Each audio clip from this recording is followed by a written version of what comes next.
أعوذ بالله من شرور أنفسنا ومن سيئات أعمالنا من يهده الله فلا مضل له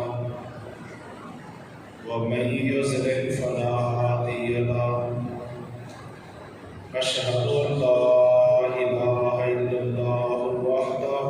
لا شريك له وأشهد أن محمدا عبده ورسوله يا أيها الذين آمنوا اتقوا الله حق تقاته ولا تموتن إلا وأنتم مسلمون يا أيها الناس اتقوا ربكم الذي خلقكم من نفس واحدة وخلق منها زوجها وبث منهما رجالا كثيرا ونساء واتقوا الله الذي تساءلون به والأرحام إن الله كان عليكم رقيبا يا أيها الذين آمنوا اتقوا الله وقولوا قولا سديدا يصلح لكم أعمالكم ويغفر لكم ذنوبكم ومن يطع الله ورسوله فقد فاز فوزا عظيما أما بعد فإن خير الحديث كتاب الله وخير الهدي هدي محمد صلى الله عليه وسلم وشر الأمور محدثاتها وكل محدثة بدعة وكل بدعة ضلالة وكل ضلالة في النار. أعوذ بالله السميع العليم من الشيطان الرجيم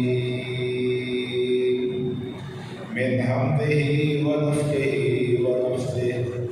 بسم الله الرحمن الرحيم إنا أنزلناه في ليلة القدر وما أدراك ما ليلة القدر ليلة القدر خير من ألف شهر تنزل الملائكة والروح فيها بإذن ربهم من كل أمر سلام هي حتى مطلع الفجر. محترم بھائیو، اللہ رب کریم کے خاص فضل و کرم اور اس کے احسان عظیم کے نتیجے میں آج ہم رمضان کریم کے 2 عشرے مکمل کر رہے ہیں۔ رب تعالیٰ ان میں کیے گئے ہمارے تمام اعمال کو شرف قبولیت عطا فرمائے، اور جو کمی بیشی ہم سے واقع ہوئی ہے وہ غفور رحیم ہے، وہ اپنی قدرت کاملہ سے ہماری کوتاہیوں کو معاف فرمائے۔ آج ہم اس کی توفیق سے رمضان المبارک کا تیسرا عشرہ آج شام کو انشاءاللہ شروع کریں گے۔ یہ عشرہ فضائل سے، مناقب سے، نیک اعمال سے، حصول جنت کے اسباب اور ذرائع سے، جہنم سے آزادی کے اعمال سے خیر کے کاموں میں آگے بڑھنے اور شر سے اپنے آپ کو بچا کے وقت گزارنے کا یہ شاندار اور بے مثال اشرا ہے۔ اس آخری اشرا کو اللہ تبارک و تعالیٰ نے وہ اعزاز عطا فرمائے ہیں جو اس کے علاوہ باقی اشروں کو اعزاز نصیب نہیں ہے۔ بہت بڑا اعزاز اس اشرے کا یہ ہے کہ یہ نزول قرآن کا اشرا ہے۔ وہ قرآن جو اس کائنات میں اللہ کی قدرت کا سب سے بڑا معجزہ ہے۔ نزول قرآن کا یہ آخری اشرا ہے۔ قرآن کے دوسرے پارے میں اللہ نے فرمایا شہر رمضان الذی انزل فیہ القرآن ھدی للناس وبینات من الہدی والفرقان، کہ یہ رمضان کا مہینہ وہ ماہ مبارک ہے کہ جس میں اللہ رب العزت نے قرآن نازل کیا ہے، پوری نوع انسانیت کے لیے ہدایت کا سرچشمہ ہے اور سیدھے راستے پر گامزن ہونے والوں کے لیے اس میں بے شمار نشانیاں ہیں اور حق اور باطل کا فرق سمجھنے میں اس میں اللہ تبارک و تعالیٰ نے واضح ہدایات دی ہیں۔ اور آخری پارے کی سورۃ القدر میں اللہ تبارک و تعالیٰ نے فرمایا انا انزلناہ فی لیلۃ القدر، ہم نے قرآن رمضان میں ہی نازل کیا ہے، لیکن کس رات میں نازل کیا ہے؟ فرمایا ہم نے قرآن کو لیلۃ القدر میں نازل کیا ہے۔ وما ادراک ما لیلۃ القدر، اے پیغمبر، اے قرآن پڑھنے والے، تجھے کیا پتا کہ لیلۃ القدر کیا ہے؟ لیلۃ القدر خیر من الف شہر، لیلۃ القدر اپنی فضیلت کے اعتبار سے، اپنی مرتبت کے اعتبار سے، اعمال کے نتیجے کے اعتبار سے، کوشش کے رزلٹ کے اعتبار سے، اللہ تبارک و تعالیٰ کی طرف سے اجر کے اعتبار سے، یہ ایک رات ایسی ہے جو لگ بھگ 84 سال کی عبادت کے برابر یہ قدر کی ایک رات ہے۔ اس رات میں اللہ تبارک و تعالیٰ نے عرش عظیم سے جبرائیل امین کے ذریعے آسمان دنیا پر اس قرآن کو نازل کیا ہے۔ یہ اعزاز صرف آخری اشرے کو ہے کہ آخری اشرا میں اللہ تبارک و تعالیٰ نے یہ قرآن نازل کیا ہے، اور ساتھ ہی دوسرا احساس بھی بیان کر دیا، جس رات میں اللہ نے یہ قرآن نازل کیا، ساتھیوں وہ رات ایسی ہے کہ ایک رات جو اللہ کا مومن بندہ قیام کر لے، عبادت کر لے، تو رب تعالیٰ کے ہاں موجود رجسٹر میں اس کے نامہ اعمال میں لکھ دیا جاتا ہے کہ میرے بندے نے میری رضا کے لیے، جنت کے حصول کے لیے، آخرت کی کامیابی کے لیے ایک رات عبادت نہیں کی، 84 سال یہ عبادت ملا۔ یہ لیلۃ القدر ہے۔ بخاری اور مسلم میں نبی کریم صلی اللہ علیہ وسلم ارشاد فرماتے ہیں من قام لیلۃ القدر ایمانا و احتسابا غفر له ما تقدم من ذنبه۔ آپ صلی اللہ علیہ وسلم فرماتے ہیں جو لیلۃ القدر میں قیام کرے اللہ پر ایمان رکھتے ہوئے اور اجر اور ثواب کی نیت لیے ہوئے، فرمایا رب تعالیٰ اپنی رحمت سے اس کی زندگی کے پہلے سارے گناہ معاف کرتے ہیں۔ تو لیلۃ القدر رمضان کے آخری عشرہ میں اور رمضان کے آخری عشرہ کی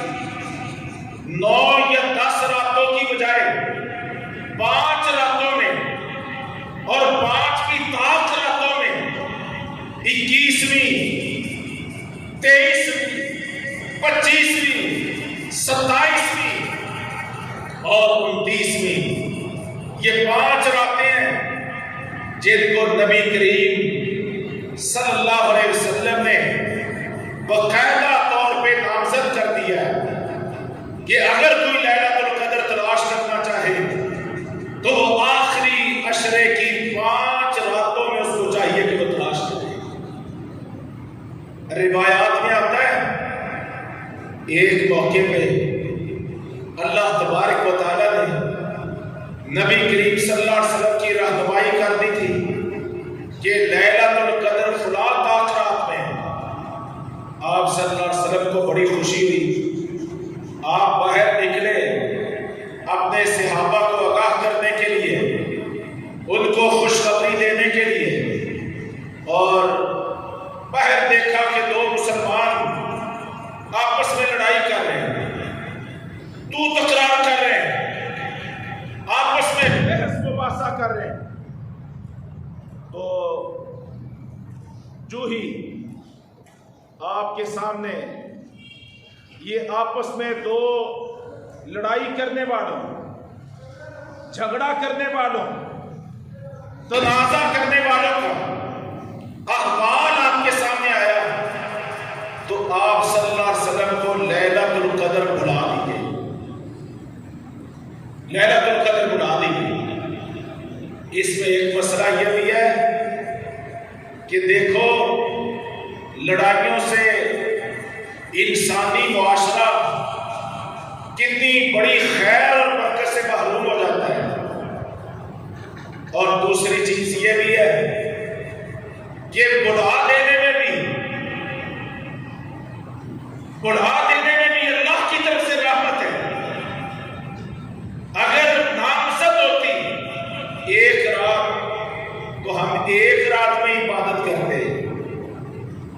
اب ہمیں اپنے اندر شوق ہوتا ہے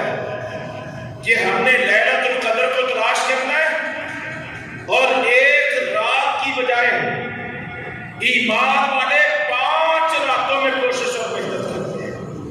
5 راتوں میں۔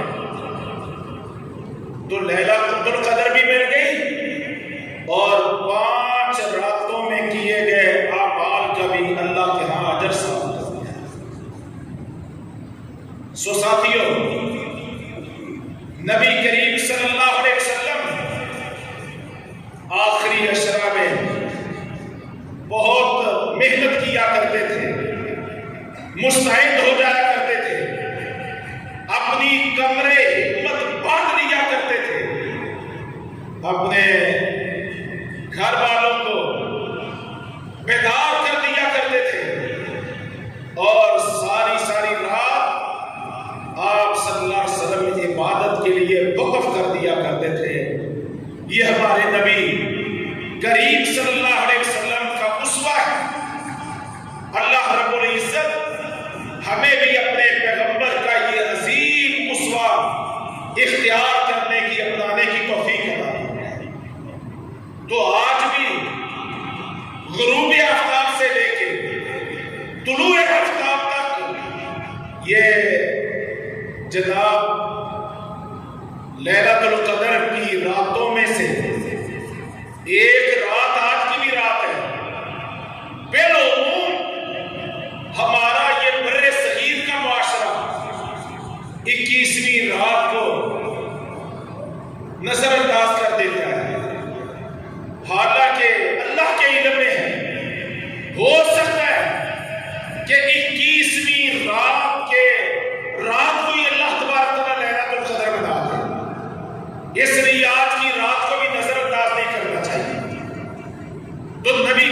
اللہ علیہ وسلم جو کوشش محنت اللہ کی رحمت کو دعوت دینے، اس سے مغفرت طلب کرنے، اس کے فضل کی تلاش کرنے میں جو کوشش اور محنت آخری اشرا میں کیا کرتے، یہ کسی اور اشرا میں نہیں کیا کرتے تھے۔ اللہ نے اس کی توفیق عطا فرمائے۔ ایک آسان، زبردست اور بے مثال طریقہ اور سنت جو آخری اشرا کے حوالے سے آپ صلی اللہ علیہ وسلم کی حوالے تک پہنچی ہے، اور اللہ تبارک تعالیٰ نے بھی قرآن کے دوسرے پارے میں اس کی طرف رہنمائی کی ہے، وہ ہے اعتکاف۔ اعتکاف یہ ایک ایسا عمل ہے، خوبصورت عمل، شاندار عمل، کہ انسان اس آخری عشرے کے اکرام میں، اس کے احترام میں، اللہ کی رضا اور اس کی جنت کے حصول میں کوئی بندہ مومن یہ طے کر لے کہ میں نے ایک عشرہ باقی سارے رکھڑوں سے، مصروفیات، مشغولیات اور زندگی کے تمام امور سے میں نے 10 دن کے لیے، 9 دن کے لیے اپنے آپ کو کٹ آف کر لینا ہے اور بس اپنے رب کے ساتھ اپنا تعلق قائم کر دینا ہے۔ اس کو شریعت میں اعتکاف کہا جاتا ہے۔ اعتکاف، اور اعتکاف مرد ہو یا عورت ہو، امیر ہو یا غریب ہو، اعتکاف کسی کا مسجد کے علاوہ نہیں ہوتا۔ اعتکاف کی جگہ صرف مساجد ہے، مساجد کے علاوہ نہ مردوں کا کہیں اعتکاف ہے، نہ عورتوں کا کہیں اعتکاف ہے۔ اعتکاف کی جگہ اللہ نے مسجدوں کو مقرر کیا ہے۔ تو اعتکاف نبی کریم صلی اللہ علیہ وسلم کی سنت، آپ کا عظیم عمل کہ آپ صلی اللہ علیہ وسلم بالعموم آخری عشرہ شروع ہوتا تو شام کے وقت سورج غروب ہونے کے ساتھ ہی افطار کے وقت میں آپ صلی اللہ علیہ وسلم مسجد میں داخل ہو جاتے تھے اور ساری رات عبادت کرتے، اور صبح کے وقت آپ صلی اللہ علیہ وسلم اپنے خیمے میں جو مسجد میں کپڑے کا بنایا ہوتا، آپ صلی اللہ علیہ وسلم اس میں داخل ہو جایا کرتے تھے۔ یہ آپ صلی اللہ علیہ وسلم کا بالعموم یہ شعار ہے۔ لیکن جس سال آپ صلی اللہ علیہ وسلم اس دنیا سے تشریف لے جا رہے تھے، اس سال اللہ نے توفیق عطا فرمائی، آپ نے دوسرے اور تیسرے عشرے 2 عشروں کا اعتکاف کیا، 20 دن اعتکاف کیا۔ امت کے لیے جو اسوہ چھوڑا وہ آخری عشرے کا اعتکاف ہے، آخری عشرے کا۔ تو اللہ تبارک و تعالیٰ توفیق عطا فرمائے، ہمیں اس کا اپنے اندر شوق پیدا کرنا چاہیے، ہمارے مردوں کو، ہماری عورتوں کو، ہمارے بڑوں کو، ہمارے چھوٹوں کو اعتکاف کا، تاکہ ہم دنیا جہان سے کٹ آف ہو کے یہ 9-10 دن خوب اللہ کی عبادت کر لیں، خوب اجر حاصل کر لیں۔ تو یہ اعتکاف بھی سنت ہے، یہ بھی ایک بہت بڑا عمل ہے۔ اور نبی کریم صلی اللہ علیہ وسلم اعتکاف کرتے، جب آپ صلی اللہ علیہ وسلم دنیا سے تشریف لے گئے تو آپ کی ازواج مطہرات امہات المومنین آپ کے بعد وہ بھی مسجد میں اعتکاف کیا کرتی تھی۔ تو امہات المومنین کا بھی یہ طریقہ اور یہ روایت رہی ہے، اور بالعموم سارے مسلمانوں کو اور بالخصوص معتکفین کو یہ چاہیے کہ وہ اللہ کے ساتھ اپنی رو لگا لیں، زیادہ سے زیادہ قرآن کی تلاوت کریں، استغفار کریں، اللہ تبارک تعالیٰ سے اپنے گناہوں کی توبہ کریں، اپنی غلطیوں، گناہوں، کوتاہیوں پہ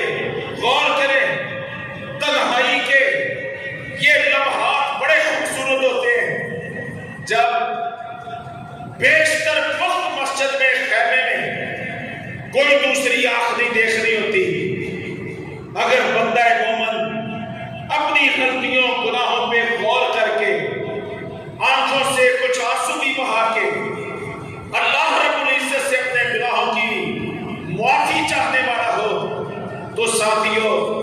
آخری عشرہ بھی ہے، دن بھی ہیں اور خاص طور پہ راتیں بھی ہیں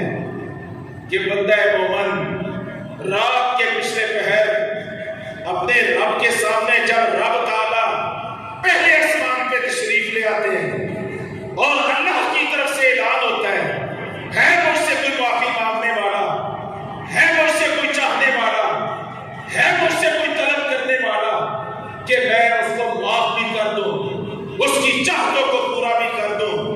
اس کی من چاہی خواہشوں کو کی تکمیل بھی کر دوں، تو یہ بہت حسین لمحات ہیں، خاص طور پہ اعتکاف کرنے والوں کے لیے کہ وہ قرآن کی تلاوت میں، توبہ اور استغفار میں، ذکر اور اذکار میں اور فرائض کے ساتھ ساتھ نوافل کی ادائیگی میں وہ اپنے آپ کو مصروف رکھیں۔ لیکن ساتھیوں سارا کام سنت کے مطابق ہونا چاہیے، سنت سے ہٹ کے کوئی کام نہیں ہونا چاہیے۔ ہمارے کئی بزرگ ہوتے ہیں وہ بے حساب نفل پڑھنا شروع ہو جاتے ہیں، یہ طریقہ درست نہیں ہے۔ رمضان ہو یا غیر رمضان، پہلا عشرہ ہو یا آخری عشرہ، نوافل ہمیں تعداد کے اعتبار سے، معیار کے اعتبار سے، وہ سنتیں ہوں یا نوافل ہوں، فرض ہوں یا واجبات ہوں، اس کے لیے ہر حال میں سنت کا اہتمام ضروری ہے۔ ایک حدیث کی کتابوں میں موجود ہے، بڑی مشہور اور صحیح حدیث ہے۔ ام المومنین سیدہ ام حبیبہ رضی اللہ عنہا بیان کرتی ہیں کہ نبی کریم صلی اللہ علیہ وسلم نے فرمایا میری امت کا جو فرد دن اور رات کے 24 گھنٹے میں 12 سنتوں کا اہتمام کر لے، 12 رکعتوں کا اہتمام کر لے،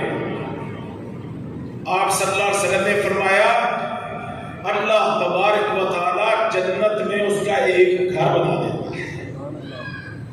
اور آپ غور کریں، جو بندہ جتنے دن 12 رکعتوں کا اہتمام کرتا جائے گا یومیہ اعتبار سے،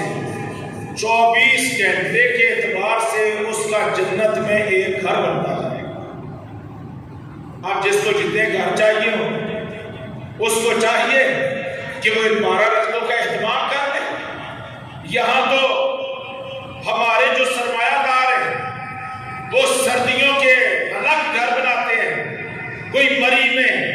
کوئی ایوبیہ میں، کوئی نتھیا گلی میں، کوئی نارات خاقان میں، ٹھنڈے علاقوں میں، اور گرمیوں کے الگ گھر بناتے ہیں۔ تو اللہ تبارک و تعالیٰ کی طرف سے کتنی بڑی نعمت ہے کہ ہر 24 گھنٹے کی بنیاد پہ آپ کے نام جنت کے ایک گھر کی جناب رجسٹری، اس کا انتخاب، اس کا وقف نامہ آپ کے نام ہوتا جائے گا۔ کس بنیاد پہ؟ 12 رکعتوں کی بنیاد پہ۔ اب 12 رکعتیں کون سی ہیں؟ فجر سے پہلے کی 2 سنتیں، فرضوں سے پہلے، ظہر کے فرضوں سے پہلے 4 سنتیں، اور فرضوں کے بعد 4 سنتیں، مغرب کے بعد کی 2 سنتیں، اور عشاء کے فرضوں کی بعد کی 2 سنتیں، یہ 12 رکھتے ہیں۔ دوبارہ سن لیجئے، فجر کی 2 سنتیں، ظہر سے فرض سے پہلے 4 رکھتے، فرضوں کے بعد 2 رکھتے، یہ 8 رکھتے ہو گئے۔ 2 رکعتیں مغرب کے بعد کی اور 2 رکعتیں عشاء کے فرضوں کی بعد کی، یہ 12 رکعتیں۔ نبی کریم صلی اللہ علیہ وسلم نے فرمایا جو ان 12 رکعتوں کا اہتمام کر لے اللہ تبارک و تعالیٰ اس کا جنت میں ایک گھر بنا دیتے ہیں۔ سیدہ ام حبیبہ ام المومنین رضی اللہ عنہ جب انہوں نے یہ اللہ کے رسول کا فرمان اور خوشخبری سن لی تو وہ خود بیان کرتی ہیں کہ پھر میری ساری زندگی گزر گئی، میری زندگی میں کوئی دن ایسا نہیں گزرا جب میں نے ان 12 رکعتوں کا اہتمام نہیں ہمیں بھی اپنے اندر شوق پیدا کرنا ہے، ذوق پیدا کرنا ہے کہ ہم 12 راتوں کا رمضان میں آخری اشرا میں اس کو عادت بنا لیں اور پھر ساری زندگی ہی اس کو اپنا شعار بنا لے۔ اللہ اس کی توفیق عطا کرے۔ ایسے یہ جو اشراق کا وقت ہوتا ہے، سورج چڑھنے کا، آپ صلی اللہ علیہ وسلم نے فرمایا میری امت کا جو فرد فجر کی نماز پڑھے اور نماز پڑھ کے اپنی جگہ پہ اسی جگہ پہ بیٹھا رہے جہاں اس نے فجر کی نماز ادا کی ہے، اور سورج چڑھ جائے اور سورج چڑھنے کے بعد وہ 2 رکعتیں پڑھ لے، 2 رکعتیں، فرمایا رسول اللہ صلی اللہ علیہ وسلم نے کہ جو میری امت کا فرد یہ عمل کرے گا، اللہ تبارک و تعالیٰ اس کو ایک مکمل حج اور ایک مکمل عمرے کا اللہ رب العزت اس کو اجر اور ثواب عطا۔ کتنا سستا سودا ہے۔ تو اشراق پڑھیں، جناب سنن موقدہ پڑھیں، دن کی رختیں پڑھیں، رات کی قیام اللیل جس کو کہتے ہیں، تہجد جس کو کہتے ہیں، رمضان میں اسی نماز کا نام تراویح ہو جاتا ہے۔ تو ساتھیوں، اگر پہلے 2 اشروں میں کوئی کمی بیشی رہی ہے تو اس اشرے میں ایسا نہیں ہونا چاہیے۔ نبی کریم صلی اللہ علیہ وسلم نے اس نماز کے فرض ہونے سے بچنے کے لیے اس کی رمضان میں صرف 3 راتوں میں آپ نے امامت کروائی ہے۔ خدشہ تھا کہ اگر آپ اس پر زیادہ جماعت کا اہتمام کرتے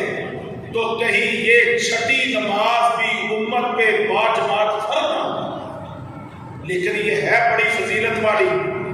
بڑی عظمت والی، اور پہلی رات آپ نے جب امامت کروائی ہے 23ویں کی رات تھی، 1/3 رات آپ نے امامت کروائی ہے، 11 رکعتیں پڑھائی ہیں، پھر 25ویں رات میں آدھی رات تک آپ صلی اللہ علیہ وسلم نے تراویح کی نماز پڑھائی ہے، اور 27ویں رات میں آپ صلی اللہ علیہ وسلم عشاء کی نماز پڑھنے کے بعد آپ نے امامت شروع کی ہے، قیام شروع کیا، اور صحابہ کرام کہتے ہیں کہ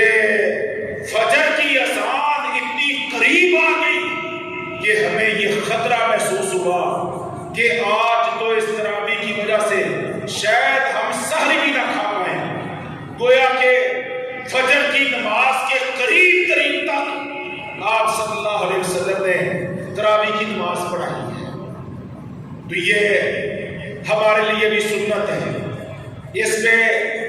شوق پیدا کرنا، اس میں اپنے آپ کو شریک کرنا، اور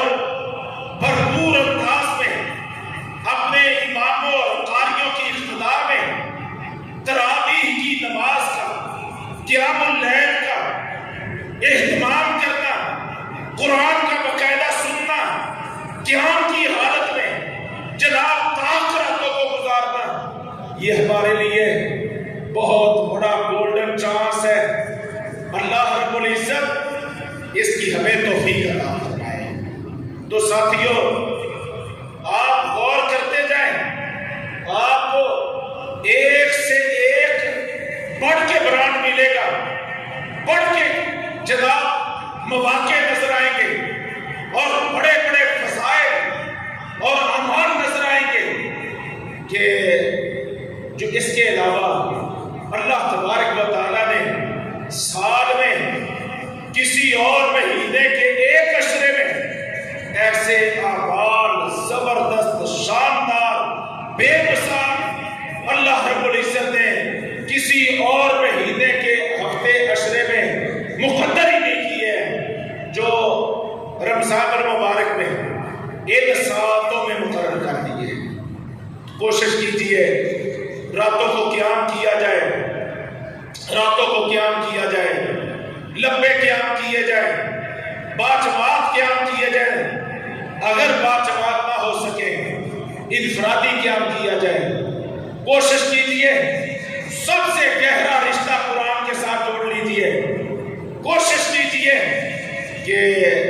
اپنے اعمال کی اصلاح کے لیے جو مساجد میں اصلاحی دروس ہوتے ہیں ان میں لازمی طور پہ شرکت کیجیے۔ آپ کی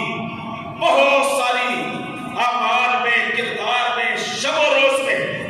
آپ کو بہتری کی شکلیں نظر آئیں گی، سمجھنے کے مواقع نظر آئیں گے۔ ہو سکتا ہے یہ جو باعث اور نصیحت ہے، یہ جو ماحول ہے آخری عشرے کا، یہ ہماری کائنات کو، آئندہ زندگی کو بدلنے کا باعث بن جائے۔ اور ضرورت ہے کہ اکیلے اپنے آپ کو اللہ کی جنتوں کا حقدار نہ بنائیے، بلکہ اپنے اہل و عیال کو بھی اپنے ساتھ متحرک کیجیے۔ فیملی سمیت مساجد میں رات گزاریے، اس کا اہتمام کیجیے، اور اذکار، دعائیں، توبہ، استغفار، قرآن کی تلاوت، ترجمے والے قرآن، تفسیر والے،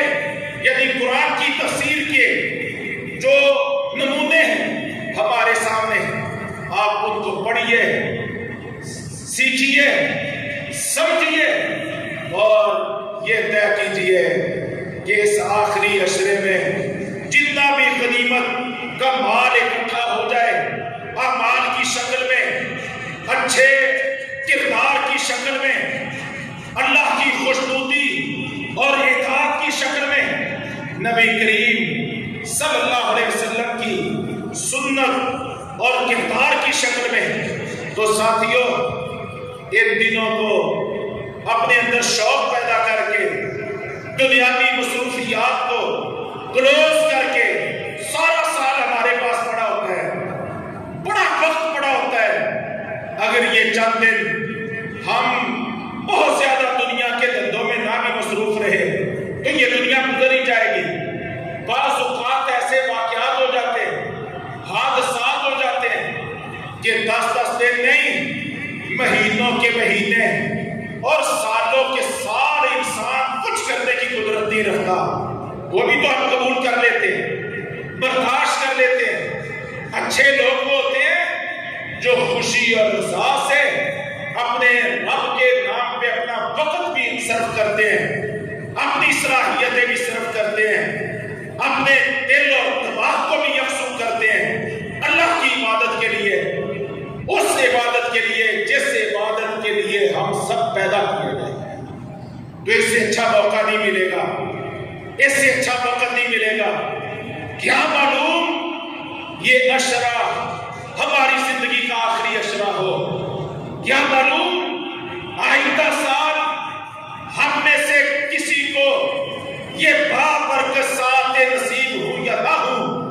یہ اللہ کے علم میں ہے۔ وما تدری نفس ماذا تکسب غدا، کسی کو پتا نہیں ہے کہ کل یا اگلے لمحے اس کے ساتھ کیا ہونے والا ہے۔ اس لیے جو بابرکت لمحات میسر آئے ہیں ان کو ساتھیوں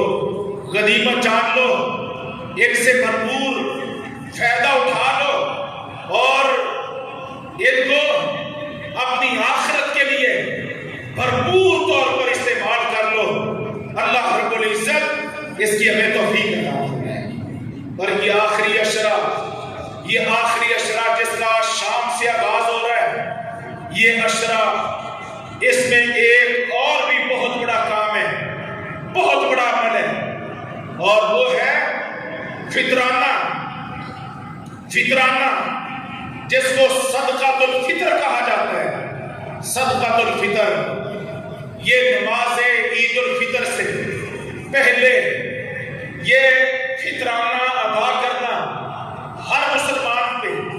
وہ امیر ہو یا غریب ہو، بادشاہ ہو یا فقیر ہو، نماز عید سے 1 گھنٹہ پہلے بھی جو بچہ پیدا ہوا ہے اس پر بھی ہمارے نبی کریم صلی اللہ علیہ وسلم نے یہ صدقۃ الفطر فرض کیا ہے۔ تو یہ صدقۃ الفطر ہے جو امت کے ہر فرد پہ، حتیٰ کہ وہ لوگ کہ جو حقدار ہیں، جن کو صدقۃ الفطر دینا ہے، ان کو بھی چاہیے کہ وہ وصول بھی کر لیں اور خود بھی اپنا صدقہ الفطر نکالنے والے بن جائیں، تاکہ یہ موقع ہے عید سے پہلے۔ اور صحابہ اکرام رضی اللہ عنہم بہت زیادہ عید کا انتظار نہیں کرتے تھے کہ نماز عید کی طرف جاتے ہوئے یا عیدگاہ میں پہنچ کے وہ ادا کریں گے، وہ کئی دن پہلے صدقہ الفطر وہ اللہ کے رسول کے بیت المال میں جمع کروا دیا کرتے تھے۔ صحیح بخاری میں وہ روایت کہ جس میں 3 راتیں ایک چور مسجد نبی میں پڑے ہوئے غلے کے ڈھیر کی چوری کرتا رہا اور ابو ہریرہ رضی اللہ عنہ اس کی سیکورٹی پہ تھے، تینوں راتیں اس چور کو پکڑتے رہے، اور بالآخر تیسری رات جب خوب شکنجہ ٹائٹ کر دیا تو وہ کہنے لگا میں تمہیں ایک ایسا عمل بتاتا ہوں، اگر یہ عمل کرو تو کبھی بھی کوئی چور کوئی ڈاکو تمہارے مال کو نقصان نہیں پہنچا پائے گا۔ اور عمل اس نے کیا بتایا؟ آیت الکرسی پڑھ لیا کرو، آیت الکرسی سوتے وقت آیت الکرسی پڑھ کے سو۔ اللہ تبارک تعالیٰ ایک فرشتہ آسمان کا نورانی فرشتہ تمہارے جان اور مال کی سیکیورٹی پہ آیت الکرسی کے نتیجے میں اللہ تبارک تعالیٰ باقاعدہ فرشتے کی ڈیوٹی لگا دے گا، تمہاری جان کی بھی حفاظت کرے گا، وہ تمہارے مال کی بھی حفاظت کرے گا۔ تو ساتھیو، یہ جس مال کی چوری ہو رہی تھی، صحیح بخاری میں اللہ کے نبی کریم صلی اللہ علیہ وسلم کی اس حدیث میں یہ بالکل واضح ہے کہ یہ مال کوئی عام غنیمت کا جزیہ اور ٹیکس کا مال نہیں تھا، یہ صدقہ الفطر تھا کہ مدینے کے مسلمانوں نے بیت المال میں مسجد نبی میں لا لا کے صدقہ الفطر عید سے کئی دن پہلے اس کے ڈھیر لگا دیا تھا، اور آپ صلی اللہ علیہ وسلم نے ابو ہریرہ رضی اللہ عنہ کی اس پہ ڈیوٹی لگائی۔ تو صدقہ الفطر اس آخری عشرے کے کسی دن بھی آپ ادا کر سکتے ہیں، پہلے دیں گے زیادہ فائدہ ہوگا، زیادہ بہتر ہوگا، اس لیے کہ یہی دن ہے جب ہر گھر میں باقاعدہ عید کی تیاریاں ہو رہی ہیں، کپڑے خریدے جا رہے ہیں، جوتے خریدے جا رہے ہیں، اور کھانے پینے کی اشیاء خریدی جا رہی ہیں، عید کی خوشیاں ان کی تیاری ہو رہی ہیں۔ تو اگر ہمارے صدقہ الفطر کے نتیجے میں محروم طبقوں میں، غریب طبقوں میں، بے کس اور لاچار طبقوں میں تعاون پہنچے گا، اور وہ بھی اپنے لیے، اپنے بچوں کے لیے عید کی خوشیوں میں ان کو شریک کرنے والے بنیں گے، تو ہمیں انشاءاللہ اللہ تبارک تعالیٰ ڈبل اجر عطا فرمائے گا، صدقہ الفطر کا بھی اجر اور غریبوں کو عید کی خوشیوں میں شامل کرنے کا بھی اجر۔ تو اس اعتبار سے یہ عشرہ صدقہ الفطر کا عشرہ ہے، اور صدقہ الفطر ایک سا ہے، ایک سا 2.25 سیر 2.5 کلو آپ کسی بھی جنس میں سے ادا کریں، گندم ہے، آٹا ہے، چاول ہے، جو ہے، منقع ہے، پنیر ہے، کھجور ہے، آپ کسی بھی چیز سے اپنی طاقت کے مطابق جن اجناس کو آپ اپنے خورد و دوش کے لیے استعمال کرتے ہیں، ہمارے یہاں آٹا زیادہ استعمال ہوتا ہے، چاول زیادہ استعمال ہوتے ہیں، کھجور استعمال ہوتی ہے، باقی چیزیں بھی لوگ استعمال کرتے ہیں۔ آپ کسی ایک چیز کا حساب کر کے آپ اس کے حساب سے فی کس 1 سا 2.5 کلو آپ حساب کر لیں اپنی طاقت کے مطابق۔ یہ جو حدیث میں بیان کردہ چیزیں ہیں، آپ اگر جنس میں سے ادا کریں گے، یہ سب سے افضل ہے، یہ سب سے بہتر ہے، یہی زیادہ تر سنت ہے۔ لیکن بعض علماء نے اس کی رعایت بھی دی ہے کہ معاشرے میں ضروری نہیں ہے کہ ہر جنس کی ڈیمانڈ موجود ہو، غریبوں کو اس کی ضرورت ہو۔ آج کے ہمارے دور میں جب ہر چیز مارکیٹ اور بازار سے جڑی ہوئی ہے اور بازار کرنسی اور پیسے سے جڑا ہوا ہے، تو ایسی شکل میں علماء امت نے یہ ایک رعایت پیش کی ہے کہ آپ حساب کریں کسی بھی ایک جنس کا، اور اس کا حساب کر کے آپ فی کس اپنے گھر کے تمام افراد سے ان کا صدقۃ الفطر ادا کریں۔ امیر محترم نے اس سال صدقۃ الفطر 150 فی کس مقرر کیا ہے۔ 150 روپیہ فی کس۔ اگر کسی گھر کے 10 افراد ہیں تو اس کا مطلب کیا ہے؟ 1500 روپیہ۔ 1500 روپیہ 150 فی کس کے اعتبار سے یہ سب سے کم مد ہے صدقۃ الفطر کی۔ تو یہ ہمیں عید کی نماز سے پہلے اور جتنا بھی پہلے آخری عشرے کے کسی بھی دن آپ کسی بھی حقدار کو دے سکتے ہیں۔ الحمدللہ اس میں جماعت بھی کام کر رہی ہے۔ جیسے آپ نے رمضان المبارک میں دیکھا کہ سحر کا اہتمام ہو رہا ہے۔ میں رات ہی پشاور تھا، اس سے پچھلی رات ایبٹ آباد، اس سے پہلی رات اسلام آباد راولپنڈی۔ میں جہاں بھی گیا ہوں کہیں 300 دیگیں تیار کر کے جدا مستحقین میں، گلیوں اور کوچوں میں جدا لوگوں کو روزہ رکھوانے کے لیے تازہ سالن، تازہ روٹی، دہی اور ضرورت کی چیزیں لوگوں کی دہلیز تک پہنچائی جا رہی ہیں، اور کہیں 500 دیگوں کا ایک رات میں اہتمام ہو رہا ہے۔ یہ اللہ کا کمال فضل ہے۔ یہ مشکل ٹاسک تھا، لیکن پشاور سے لے کے کراچی تک الحمدللہ آپ بھائیوں کے تعاون سے جماعت یہ کام یکم رمضان سے مسلسل کر رہی ہے، اور آخری عشرے میں اس میں مزید انشاءاللہ بہتری ہو جائے گی۔ تو جیسے یہ کام ہوا اور ہوگا انشاءاللہ، ایسے ہی اب آخری عشرے میں ہم پورے ملک میں عید گفٹ پہنچا رہے غریبوں کے گھروں میں۔ اس کی باقاعدہ اس کے سروے کیے جا رہے ہیں، اس کی لسٹیں تیار کی جا رہی ہیں۔ آنکھیں بند کر کے نہیں، پہلے جانچا جاتا ہے کہ حقدار کون ہے۔ تو اگر جماعت کے ذریعے یہ کام آپ لوگ کرنا چاہیں گے، انشاءاللہ آپ کا یہ فرض بھی ادا ہو جائے گا، اور حقداروں تک اس امانت کے پہنچانے کا بندوبست جماعت کے ذمہ پڑ جائے گا اللہ کے فضل و کرم سے۔ تو اگلے خطبہ جمعہ میں جو 27 رمضان المبارک کو آئے گا، عبدالحمید بھائی یہ کہہ رہے ہیں کہ اس خطبہ جمعہ میں ہم انشاءاللہ صدقۃ الفطر یعنی فطرانہ ہم یہاں پہ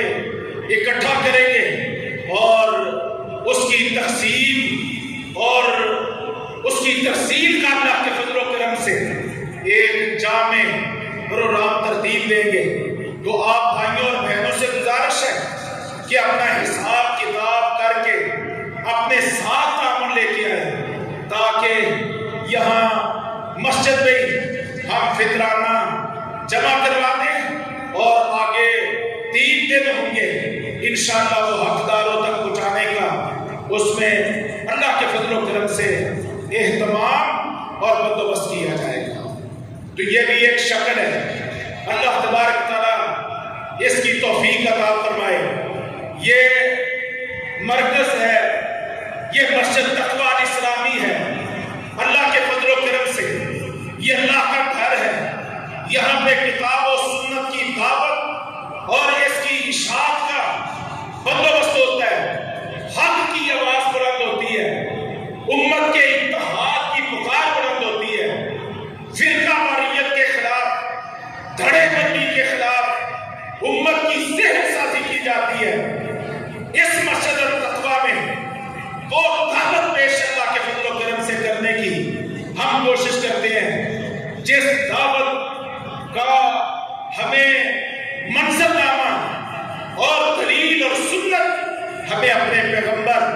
جناب محمد کریم صلی اللہ علیہ وسلم سے ملتی ہے۔ یہاں مدرسہ بھی ہے، مسجد کے اخراجات بھی ہیں اور